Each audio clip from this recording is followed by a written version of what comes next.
Representative Berch, how are you? I'm fine. Thanks for inviting me. I appreciate it. Absolutely. Thank you for coming. I know it's a work day. You're on a lot of committees. You're kind of a unique individual. You're on a lot of committees, and you actually are the first Democratic representative in your district to be elected since Idaho. Well, right, pretty much. It was, I ran 5 times before I won. First time I ran was in 2010. And one of the reasons I was able to win was because I've knocked on over 41,000 doors during the course of all my campaigns. Probably spoke to over 30 some odd thousand people in the process. And there's a lot of reasons I ran for office, but there's only one reason I ran 5 times before I won. And that's really to make sure that we have more balance in the legislature. I worked with Hewlett-Packard for over 30 years, and I've found that we make our best decisions when we're listening to other ideas and perspectives, so that when we make a decision, we've considered the broad range of their impact. And I saw a legislature here that was really ignoring what it didn't want to hear and just focusing on a more narrow perspective. And I think what winds up happening is you wind up making decisions that probably don't stand the test of time. So I wanted to bring a different perspective, or add a different perspective to the conversation. What did you add? Like, what were you looking at bringing, or what were you looking at adding that you were like, hey, this piece is missing? So, great question. So one of the things that I did at Hewlett-Packard was long-term strategic planning. And that's really, in many ways, the lens that I try to look through is, what is the long-term view? Is, will this decision stand the test of time? And to bring that more of a fact-based approach. When I worked at Hewlett-Packard, I would work with executive management, sure. And you had to make the business case for a decision. You had to understand, it wasn't just an opinion, or it wasn't just what people felt or wanted. You had to be able to make a decision that could stand scrutiny. And so I try to bring that professional business approach. In fact, the label I put on myself that I think best describes who I am as a person, and it's how I worked at Hewlett-Packard, and it's how I make decisions on behalf of my constituents. That label is critical thinker. I want good information from credible sources, and then think through the long-term consequence of those decisions, not the short-term political calculation of what'll help get you reelected, things like that. And the challenge in the legislature with trying to bring a long-term perspective is that everyone's up for reelection every 2 years. So everyone's looking over their shoulder and saying, well, how will this vote affect me? Will it be used against me? And things like that. And it gets very, very difficult to make those kind of more difficult decisions. It's easy to say no to expenditures because to protect yourself from being accused of spending money. It's more difficult to say yes to investments that may require raising more revenue, but to do the things that people expect government to do for them, especially when you're the fastest growing state in the nation. Yeah, the investment difficulty with a 2-year turnaround must be substantial, because if you're like, hey, look, if we invest $100 million here, we'll get a 25% return, right? Now, anybody with $100 million in the history of the world that looks at a 25% return, it's like, that's not bad. That should at least be considered, right? I mean, it's not 5% like, right. Long-term bonds, but the difficulty with allocating that money is the return, like the ROI, even though it's 25%, it's going to take 4 years to pay back completely. And then you start getting ahead. So if you're the guy who has to take that initial, 4-year span of trying to get things paid back, you risk getting your head chopped off. Right. And what winds up happening is, if you want to take that long-term view, what you wind up doing, or at least what I've wound up doing, is voting against some tax cut bills. Because all that's going to do, it's going to take the revenue off the table. Here's a good example. Just this year, the State of the State address, the governor announced during his State of the State address that he was going to propose a $100 million tax cut. Okay, we need to make sure government's efficient, things like that. Well, that is an annual tax cut, not a one-time tax cut. So over the next 10 years, and I confirmed this with the governor. I just want to make sure. I asked him, the governor, in a pre-meeting, does this mean that we're going to take $1 billion in revenue off the table over the next 10 years? He said, yes. I said, why are we doing that when we're borrowing $1 billion over the next 10 years for school facilities and paying interest on the loan?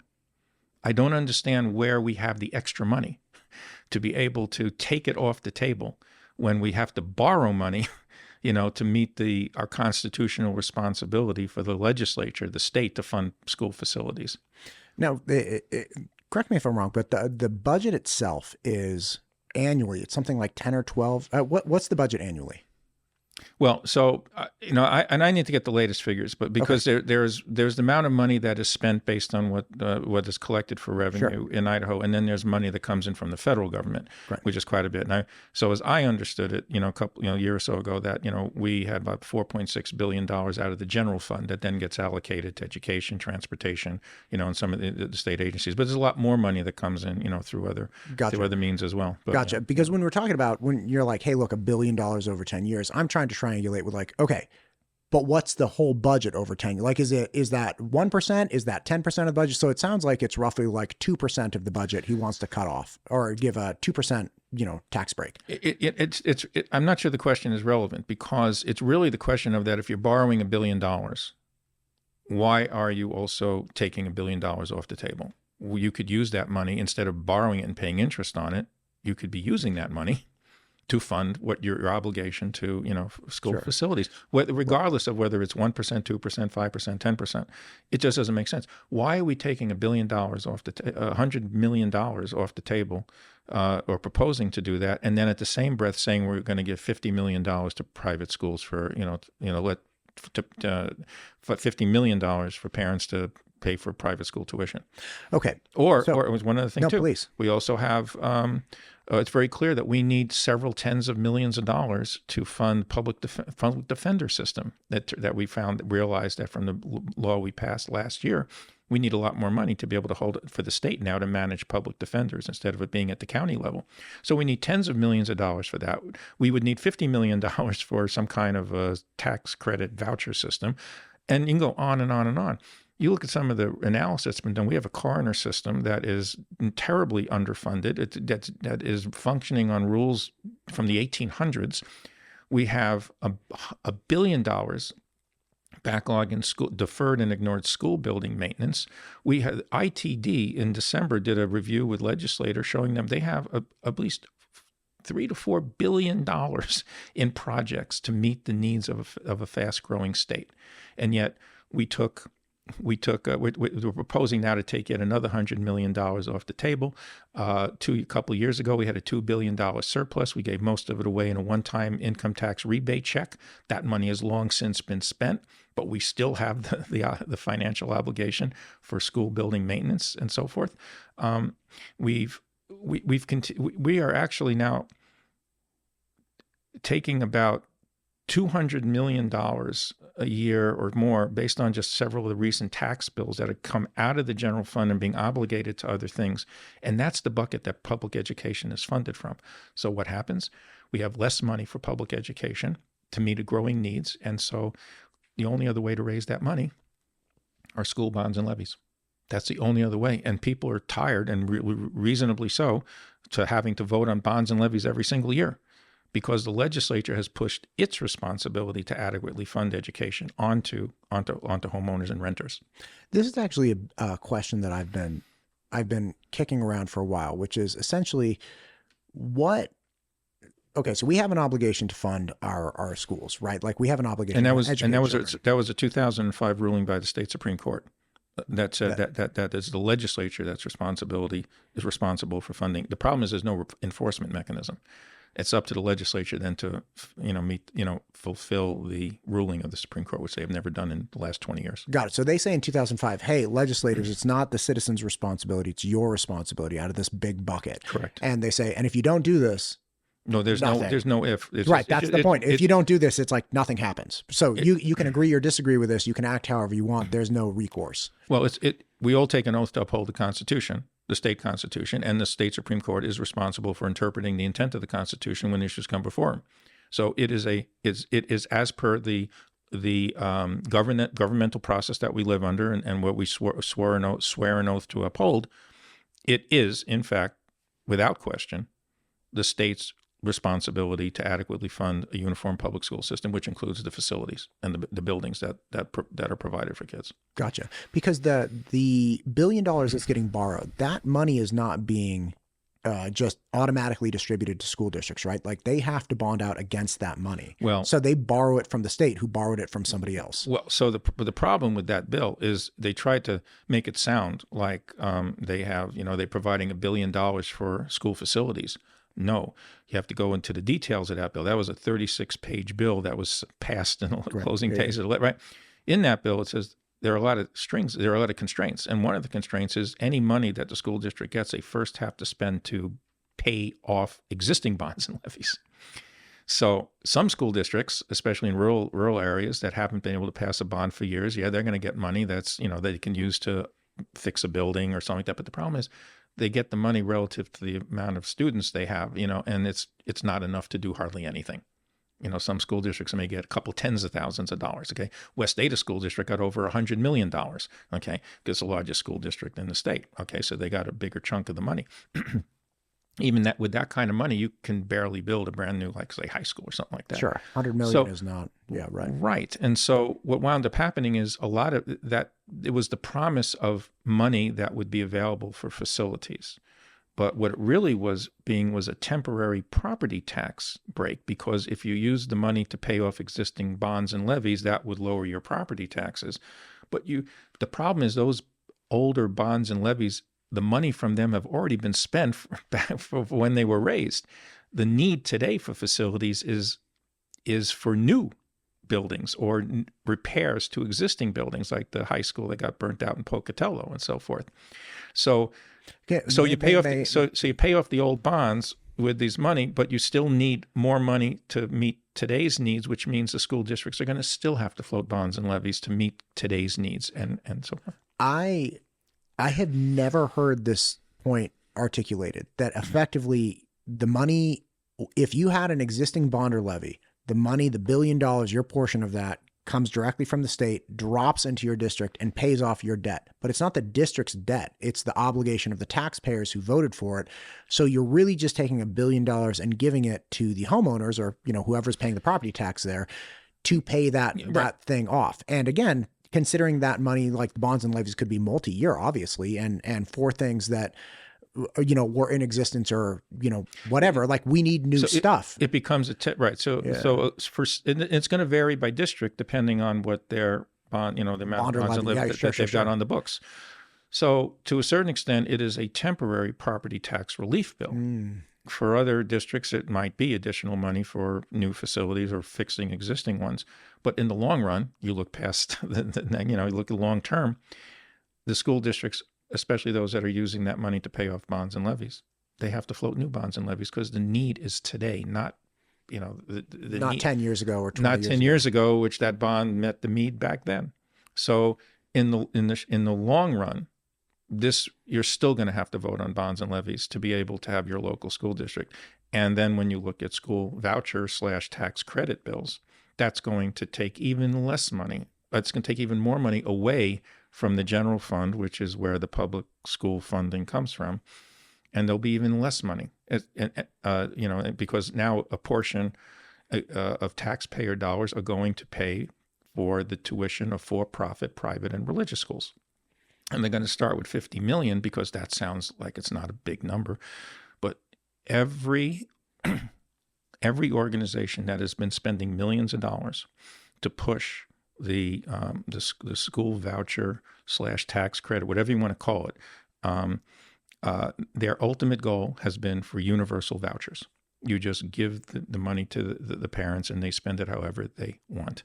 And we've seen this in Arizona, we've seen this in Indiana, we've seen this in several states. So that means that if you start siphoning off even more money from the general fund, which is where public school funding comes from the state, that means it put even more pressure, more of a burden on homeowners and renters because it gets flowed down to renters as well. I did have a conversation with Senator Den Hartog about a year ago, and she did not say anything about universal vouchers. So when you say, hey, look, their ultimate goal is this, like, what are you basing that on? Well, it's what they argue. I mean, who's they? Well, so you've got the Mountain States Policy Center, the Idaho Freedom Foundation, the American Federation for Children, and a host of other organizations that have spent millions of dollars on lobbyists, on campaigns to unseat legislators who oppose and to oppose vouchers and to elect legislators who do, and they've been somewhat successful. And they've been doing it. The first voucher bill I saw was actually in 2019 when I was the first year on the House Education Committee. You don't spend that kind of money for that long and not expect a return on your investment.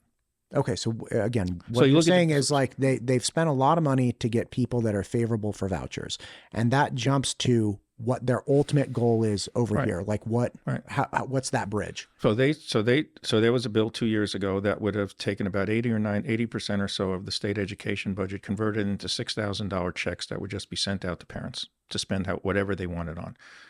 Okay, that bill failed in the Senate. Okay. So what they've come back with now is, instead of trying to hit a home run, they're going to try to hit a single, okay? And you start with just $50,000. That doesn't sound so scary, okay? It's a Trojan horse, because once, and especially what they tried to do last year, is that bill I think was a similar bill to last year, I believe. I haven't actually seen it, so we'll see what it looks like.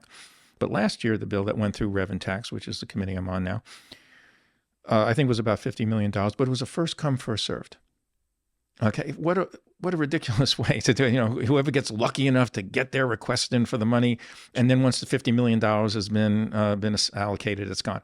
Well, that builds in a demand exceeds supply approach, so that you come back the next year and you could be able to say, well, look, obviously more people want this, so we need to allocate more money for it. But when you look at the presentations that a lot of these organizations have made, their nirvana is universal vouchers under the banner of education freedom, school choice. Okay, great sounding words. I'm not against school choice. I'm for school choice. We have this Idaho is probably about just about every school choice that someone could make. Okay. The problem isn't school choice. What the issue is, you paying for your neighbor's school choice for their kid, because it's your tax dollars that go into the general fund that wind up getting allocated in these checks that go to your neighbor. And there's a lot of issues, a lot of things associated with vouchers that parents really need to step back and take stock of. The things that you enjoy and you take for granted that might go away. There are protections that the public school system provides you that you need to consider. You can pick whatever school you want.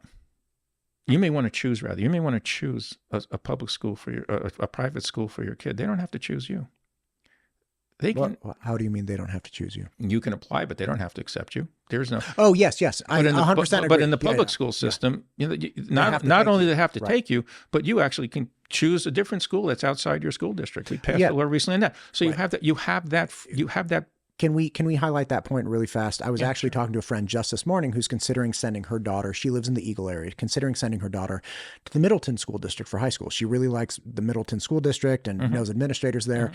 And I was talking to her about this exact thing, which is somebody who lives in Eagle or lives in the West Ada School District, as long as Middleton High School has availability, has open seats, then you don't even you just go to that school. So there's not a great burden. And that applies for people in going to the Middleton School District. If they're like, hey, I want to go to Eagle High School, as long as Eagle High School has room, you can come to Eagle High School. So you do have this great flexibility with selection, at least with the neighborhood public schools. With the public school system. You don't have that in the private sector. Your kid can be expelled without reason and without recourse. You can't do that in the public school system. There's a process. There's a concern. There's a long process where you have an opportunity to understand what's going on and to fix it and correct it. They just can't throw you out the door. They can do that in public schools, in a private school system. They can raise the tuition on you whenever they want. Okay, especially to equal the amount you're getting from the state, whether it's a check or a tax credit. Okay, you can. In the public school system can't do that. There's a process, that raises your taxes. In the public school system, if you have a grievance with the teacher, there is a process to make sure your grievance is heard and addressed and dealt with. In the private market, they don't have to do anything about it. In fact, the easiest way to deal with a grievance that you might have is to expel your kid and just get rid of the problem. Understood on all these points. Right. A couple things real fast. That's how the private school functions today, like this second, right? Or a large part of it, because I understand 100% what you're saying. I've spoken with a lot of homeschool people, including people on the board of homeschool, the Idaho homeschool group. And they're very much, even though they're homeschooling, they're very much against a voucher or a tax credit system that takes government funding to private entities as well, predominantly because their message, which is quite opposite of yours, is no dollar will be sent with strings attached. They're like, look at the history of the government. There's no way they're cutting people checks without strings attached. And one of their arguments is obviously, hey, look, the second money starts going out to, say, a private school, and there's no money, again, their argument, there's no money that's going to go out without strings attached, all of the private schools will become public schools because the government will control them in a way. Yeah. So like one group is going to be like, say this comes to pass, one group would be right, that either the government sends out a check with absolutely no accountability, which is not something that like in the history of the government has ever happened, or the other group will be right in that there will be strings attached to the money, and either the private schools will have to reject that and say, we won't take these vouchers, you have to pay out of your pocket because I don't want the strings attached, or they will take it and they will become pseudo public schools as well. So it remains to be seen what's in the bill. What I can tell you is that the bills that we've seen so far, that I've seen, have no strings attached. But is there any other money that's spent by the state of Idaho with no strings attached? Yeah, it's a great question. And in fact, it reveals those bills reveal a fundamental hypocrisy in the majority party in the legislature. It still rings in my ears on the House Education Committee a couple of years ago. I remember a member on that committee saying emphatically, I'm not going to give another dime to public schools until I see results improve. Okay. Almost like the beatings will increase until morale improves. But making that comment, well, the bills that I've seen so far that have actually come before committees or bodies for votes had no strings attached. So somehow, when it comes to the public schools, we have a bazillion puppet strings attached to them, but it's okay because education freedom means you have the freedom of not having to have any accountability or responsibility. And it's a total reversal of the fundamental principles that I've heard the majority party talk about when they criticize public schools. And correct me if I'm wrong, Governor Little in the State of the State did say he was like, he would not support something that didn't have accountability. Well, we'll see I don't know what that looks like. So we need to see what it looks like. And if there is accountability, you're right. I understand why the homeschool, community is against it, because they want to have that freedom to do what they want to do without the accountability. And that's fine. But, and it remains to be seen. But even if there is accountability, where's the enforcement? Okay, you can, Gotcha. You need to be accountable. Well, if you don't, the reason the way you have enforcement in the public school system is you have a state board of education, a state department of education that has rules, that has processes, that enforces, and that money doesn't go out unless you actually can demonstrate to standards set by the state, a conservative state, that you're meeting those expectations. What is the accountability going to look like? How is the verification of whatever? They're just going to submit a report, and say, yeah, we did this, we got that.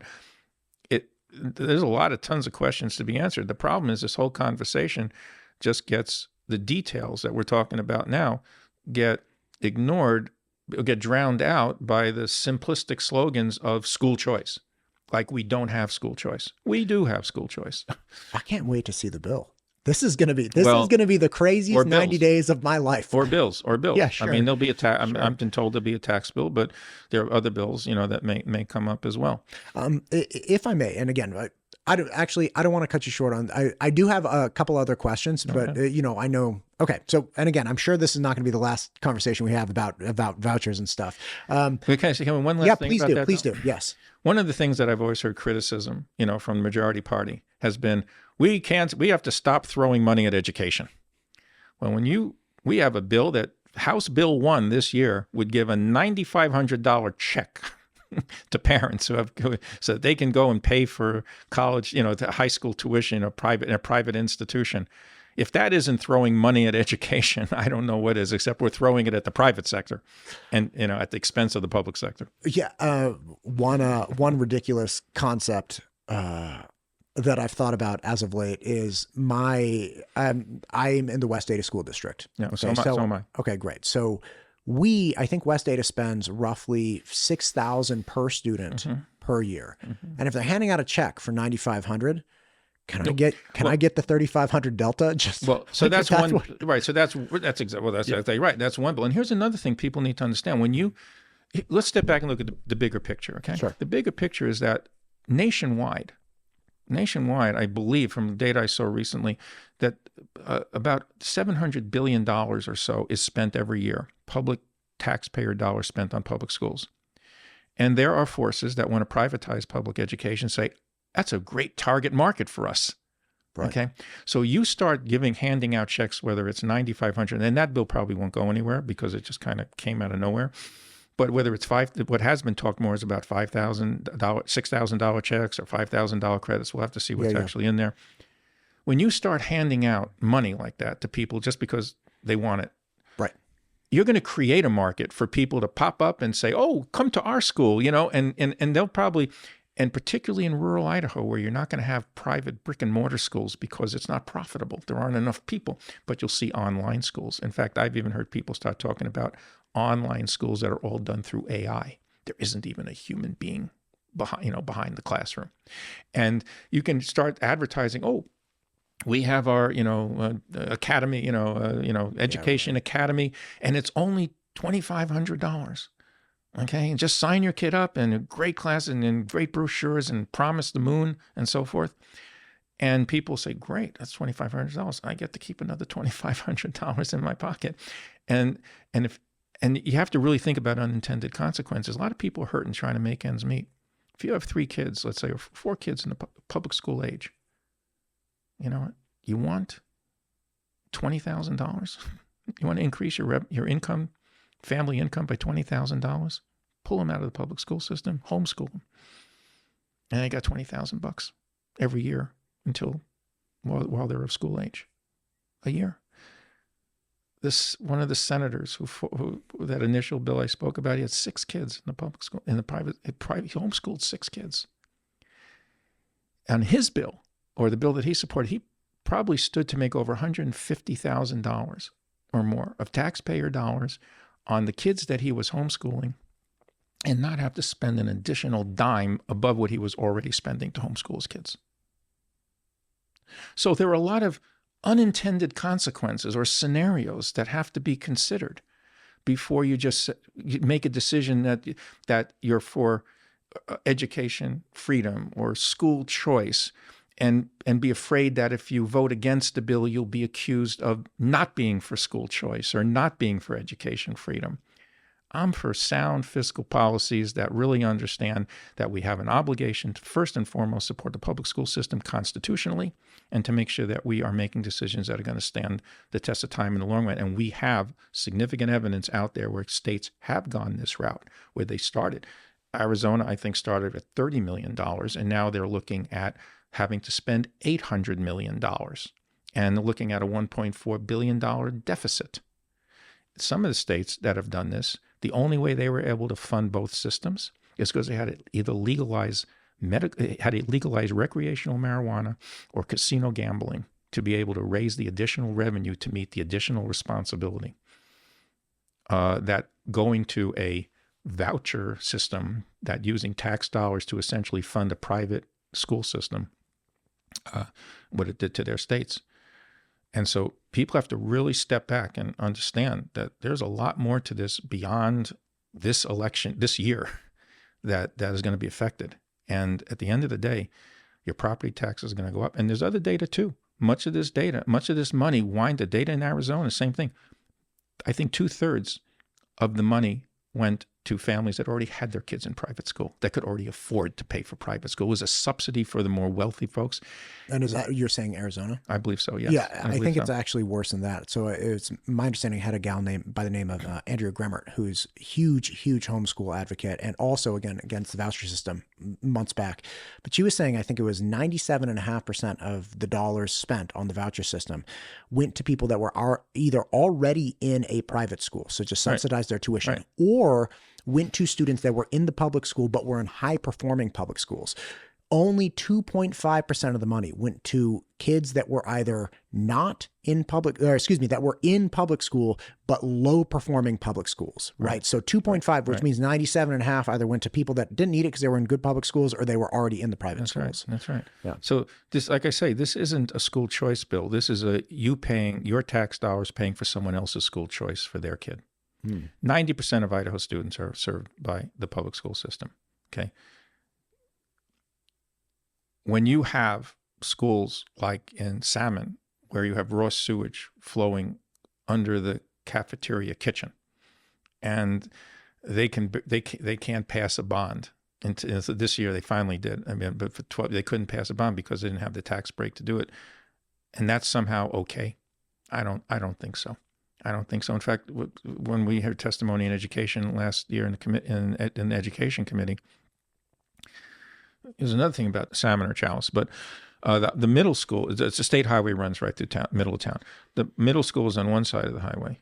The elementary school is on the other side of the highway, except the elementary school is not a brick and mortar building, it's portables. And the elementary school kids have to cross the street to go to the bathroom, which are in the middle school, not in the portables. That's inexcusable. That's inexcusable. And so we're going to take even more money away for public education and give it to some private school or some religious school that, to me, I'm for school. My philosophy on funding education is a rising tide raises all boats. But the first boat that needs to be make sure you're raising and you're taking care of is your public school system, which handles 90% of you. So when 90% of your students. So the question becomes, where does the money come from? Okay. And here's what most people don't know, Matt. Last year alone, the legislature excluded from revenue collection through accumulated laws and statutes over $5.2 billion last year alone, just in sales tax exemptions. And in fact, another $1 billion in the form of income and property tax exemptions. Let's just focus on sales tax. It's not that those exemptions are wrong or bad. Some of them make perfect sense. The problem is they never get reviewed. They never expire. Some have been in place since the 1960s. And there's no objective criteria for determining, is that tax break still a net long-term benefit to the citizens of the state, or has it become a gift to the recipient? So if we had... Could you give me some examples of those? Well, so 56% of that is the general exception for sales services. So you don't pay sales tax for a haircut. You don't pay sales tax on maintenance for your private jet. There's another big exemption for wholesale purchases, particularly for agriculture. So agriculture community, they don't pay sales tax on feed, farm equipment, and fertilizer, and that's fine. My point is that if we had a review process, that's what I'm advocating for. I'm not saying get rid of them. And quite frankly, if we had a review process, and we're one of only a minority of states that has no review process whatsoever for any of its tax breaks, and it was determined that 90% of those tax breaks are okay, keep them. And only 10% of them should be retired, some of them being in place since the 1960s, right? That alone would flow $500 million every single year into the general fund. Every single year. Instead of borrowing $1 billion, for over 10 years, for facilities, we'd have it in 2 and not have to pay interest on it. And let's say you kept 95% of it, okay? That would flow $250 million every single year, And it's and proposing something like that, people would say, you're just raising taxes, or no. If they all make sense, keep them all. But I'm willing to bet that after 60 some odd years, some of them probably don't make sense anymore. Okay, and so if this was still a small state that wasn't growing, you probably wouldn't have to worry about this very much. But when you're the fastest growing state in the nation, you have to make sure you have the resources to take care of the needs. And infrastructure and school buildings, and roads and bridges, they deteriorate. They need to be repaired. They need to be replaced. You need more roads. You need more buildings to handle the state's obligation and responsibility. We have an aging population. We need money to be able to make sure that we can pay in-home care, folks. Okay. Like I said, we have a coroner system that's outdated. We have EMS. even this budget year, they still have refused to declare EMS services an essential service. If they did, then the state would be required to provide funding for EMS services statewide. Right now, it's a crazy quilt hodgepodge of local taxing districts and volunteer work, to provide EMS services. Just go hiking, but don't break your leg, a couple miles away from, civilization. I did several interviews around the November election with Chief Tominski from the Star Fire District, as well as Chief Stowell that does the paramedics for Canyon County. Both of those failed. And both of them are saying, hey, look, man, Chief Tominski in particular, he was saying, look, we have money for this building. We don't have money to staff the building. Right. And I don't blame people for voting against these things because the legislature keeps on pushing the responsibility on local government, and they wipe their hands of it, saying, well, we've kept, we've look what we've done. We've lowered taxes. OK. No, what you've done is failed to meet your fiduciary responsibility to the citizens to make sure that the state is making fiscal decisions that meet the needs of the fastest growing state in the nation, not only today, but in the future. And that's why I say this is where the money is, which is the amount of money that gets taken off the table. We have taken off the table. This is data that I've gotten from LSO, the Legislative Services Organization. We have taken $50 billion off the table just since 2012 in the form of sales tax exemptions or exclusions. $50 billion. What could the state do with had an extra $2.5 billion if you kept 95% of them and 5% retired, or another $5 billion if you kept, if you kept 90% of them? But it's going to take people electing legislators who are going to make decisions beyond just simplistic ideological slogans like the government that governs best governs least. No, the government that governs least does the least, and usually for you. They do fine for the people in the building, but it's not a question of government being big or small. It's about governing smart. You have to be smart and efficient with taxpayer dollars every day, but you darn well better balance that with smart investments for your future. Otherwise, you don't have it. You can try to fit your 16-year-old kid into the clothes they wore when they were 12 to save money. Okay. And you can probably get away with it, maybe a little bit, but it's going to be very uncomfortable and it's not going to last very long. There comes a time you have to buy a new wardrobe. May I ask you something? And this is a broader philosophical question that I have, because the things you're saying are not lost on me. Mm-hmm.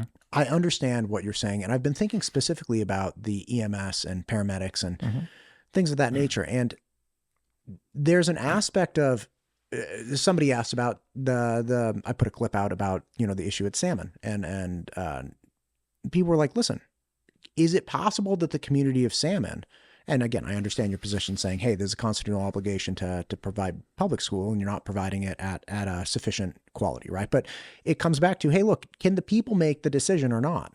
And again, understand your position on education makes perfect sense, which is, hey, if we have a constitutional obligation, you can't have sewage under my foot when I'm cooking a burger.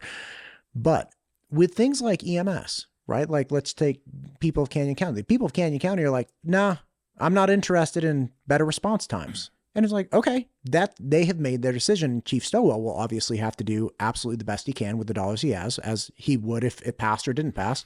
Same thing with Chief Tominski of Star Fire. It's essentially, look, if this community elects to have lower response times for fire and paramedics, and on top of that, they get a lower tax bill, should they be allowed to do that? Well, they certainly can, because they are. I mean, that is the reality. Yeah, right? But it's not. We know they can. But the question is, should they be allowed to? The question is, what is the state's responsibility to its citizens? And as it stands right now, the state's responsibility is not to stop them from voting for greater response times. Well, no, I mean, they can, there are certain things the state won't allow people to vote on, for example, like local option tax, for things like that. They try to limit certain things, but yeah, for things like that, and school, they don't limit their ability, although they actually have limited their ability to vote on school bonds. We used to be able to run a school bond once every 4 times a year because of the election cycle, the election dates during the calendar year. That's now down to 2. So the legislature has also, monkeyed around with the ability of local governments to make decisions on how they want to self-fund themselves and so forth. But if you consider that the state has a fundamental, if you believe that the state has a fundamental responsibility to provide for the safety, and protection of its citizens within its borders, I'm having a hard time understanding why you would not consider EMS services an essential service. And so part of the reasons why these bonds don't, these taxing district bonds don't pass is because people are tired of having to vote on them. And when you're a state that tends to have a lower average wage in the nation, when people can't afford housing, which is another issue, they vote no, not because they don't think it's important. They vote no because they don't think they can afford it. And that's why I say the question is, where is the money? And to me, you have to look at how much money is being taken off the table every single year without review, without analysis, without justification. And when you take more money off the table than what you put on the table for budgeting, I think you've hit a tipping point. Understood. And so I'm not, like I say, I'm not saying get rid of them. I'm saying have a review process. That's what any business would do. Here, to consider this. The governor in the state said, I'm going to propose $100 million tax cut, okay, per year, annual tax cut. So you're a family, got 3 kids, another one's coming on the way, okay, and you're sitting around the kitchen table with your spouse. The first question you don't ask your spouse at the kitchen table is, how much less income can we get by with next year? When you have another kid coming on, your other kids are growing up and they need, and you need to provide for your family. Sure. You don't start the conversation with how much less revenue or income can I live on? You start the conversation with what are the financial needs for our family? How much revenue do we have coming in? Is it enough or do we need more to meet the needs of our family? That's the logical approach. That's what a business would do. In fact, they would also take the long-term view. I did that with strategic planning. What's your 5-year plan? Where do you expect to be in 5 years? What are the investments that you're going to need to make in R&D and manufacturing and so on and so forth to be able to be where you want to be 5 years down the road? We don't do any of that. We have no long-term plans. We used to a while back. I think Governor Otter had some plans about hitting certain performance levels economically for the state. We don't have any of that. There are no long-term plans. Okay, and if you're just going to continue to get messages that said government has to do less, I'm sitting on the floor of the House, and all I hear on debate when it comes to budget bills is people complaining about the cost. I have yet to hear any one of my colleagues on the other side of the aisle talk about the benefits that go with that cost. Successful business people do cost-benefit analysis. They don't just do cost analysis. And it's about taking that broader view and making sure that you're thinking through all aspects, all the consequences of a decision, and not just what feels good in the moment. You are giving a lot of fantastic perspectives and information that I haven't been exposed to. I very much appreciate this. You brought up the question I wanted to ask about half an hour ago was you just brought up property tax, right, and affording a house.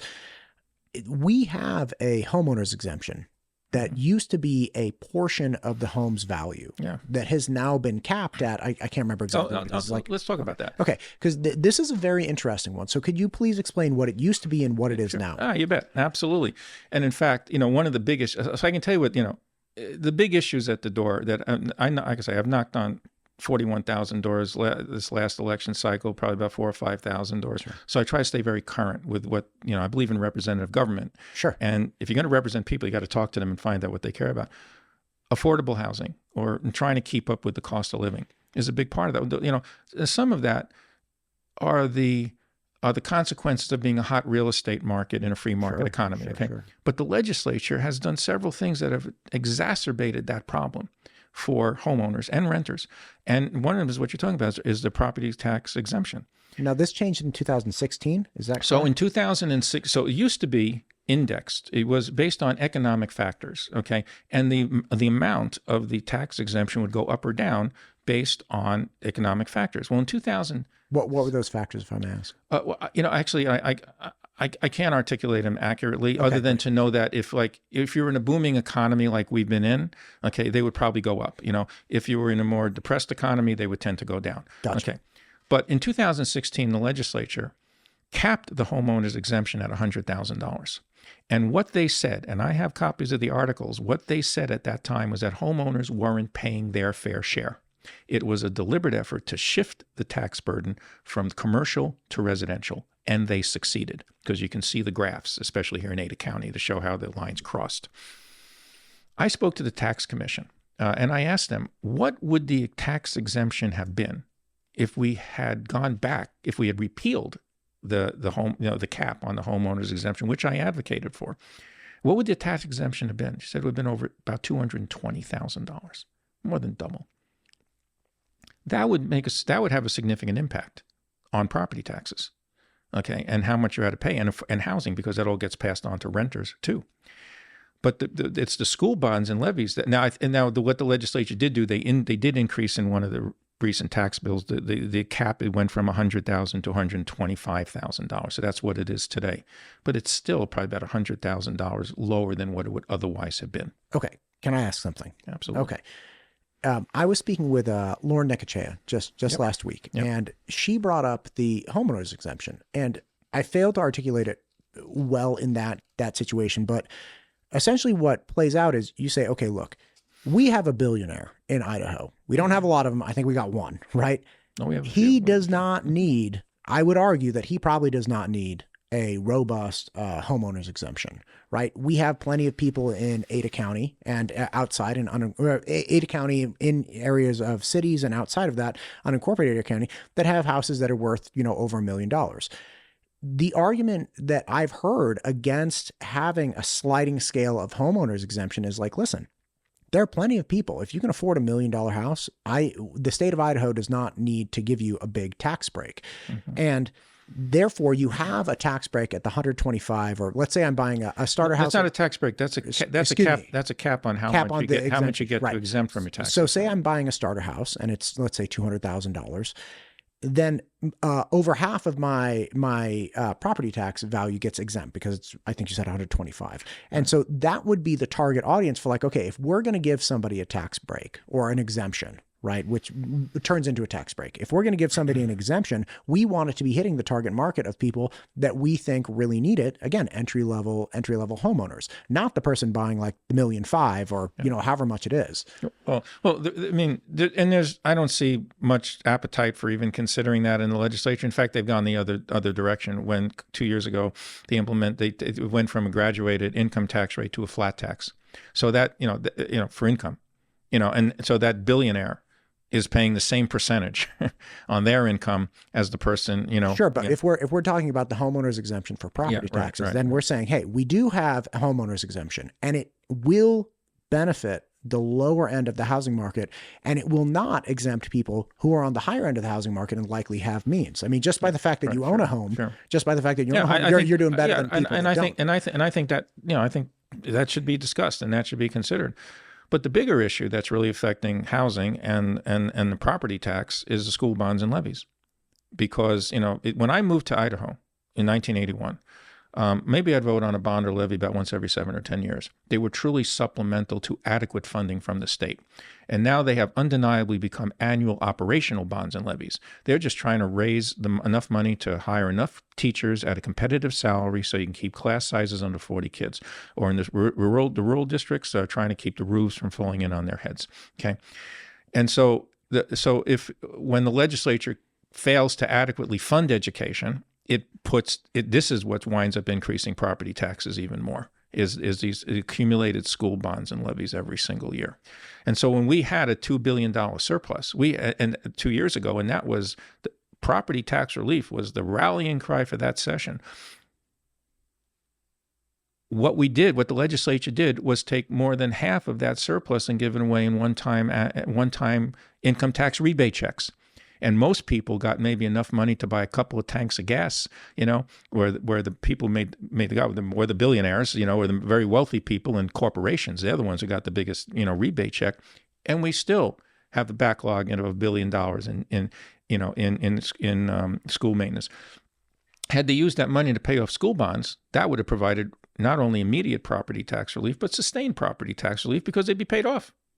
So it's a legislature that has refused to meet its obligations to adequately fund schools and to revisit fiscal policies that are anchored to a state, a much smaller version of this state from the 1960s that quite frankly no longer exists.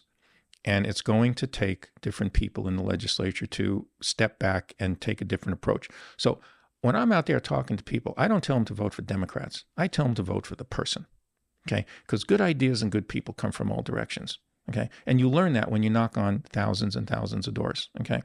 And so a lot of the legislators, I like working with a lot of some of the new, like from 2022, a lot of freshman legislators came in.